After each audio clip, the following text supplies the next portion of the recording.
Hello and welcome to the short Vort on Parshas Emor from Chamishi to Shishi. It's almost like it's Rosh Hashana. Rosh Hashana is almost here. We had Purim, that means we're up to Pesach. Pesach means Shavuos. Shavuos means that we're up to the 3 weeks. The 3 weeks is Elul, and then it's Rosh Hashana Yom Kippur. And if it doesn't feel close enough to you that way, then in Chamishi, the Torah talks about 2 psukim of Rosh Hashana, and then several pasukim on Yom Kippur.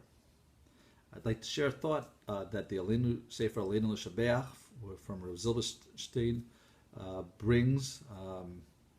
He brings from his brother-in-law, Rav Elyashiv TZ'L. So he says regarding Rosh Hashana that we go, according to the Gemara, we go Kivnei Moron, that we're judged one by one like Bnei Moron. So what does the Kivnei Moron mean? So there's 3 answers that are really given in the Gemara. The first answer is that it is like a sheep. That a sheep, when it's tith, they go one at a time in through a process in a space where there's only room for one sheep at a time. And that's how count, and every 10th one is going to be sent to be slaughtered for a korban. And then another explanation is that it means that there was this place called the Charon Pass. It was very narrow with steep edges by cliffs, and you had to go through it very carefully, only one person at a time because it was so dangerous. And the third explanation of what Kivnei Moron means is referring to the soldiers of David HaMelech. So the David HaMelech soldiers, they would go one single file as they walked out. And Rav Elyashiv says that these 3 explanations of Kivnei Moron actually compare to 3 different periods in Jewish history. The first period of Jewish history is the David HaMelech period. These were the soldiers that they were always victorious, yet they were never trusting on their own merit. And before they went out to battle, they would give a get to their wives because in case they were disappeared, they didn't want them to be agunos.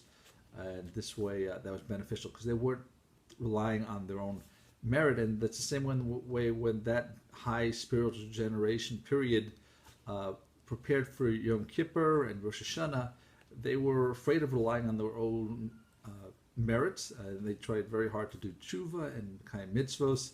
So that was the first period.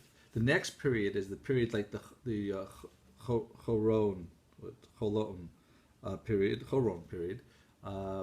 That there they didn't give gittin to their wives. They weren't worried. They just knew they had to be very careful, but they were confident that they'd make it through this narrow pass safely.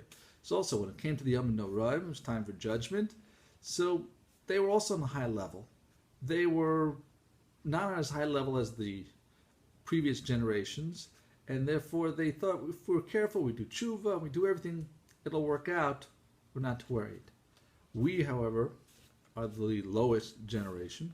We're like the sheep. The sheep, when it's counted one by one, it doesn't realize that it's good that every 10th one is going to be taken to be slaughtered, and they put a red thing on it, and they go around as if nothing is ever going to happen to them.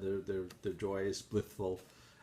But that's just like us. When it comes to Yom Kippur, Elul's here. Okay, don't worry, we'll be okay. We don't even appreciate what the Yom Hadin is about. That is the lowest spiritual level. And so that's what Rav Elyashiv says with these 3 different levels, 3 different definitions of what Kivnei Moron is, for the 3 different levels of spirituality as we prepare 6 months in advance, not even, for your Rosh Hashana Yom Kippur. May you have a wonderful week, a wonderful Shabbos, and a wonderful din. Thank you for listening. Thank you for sharing.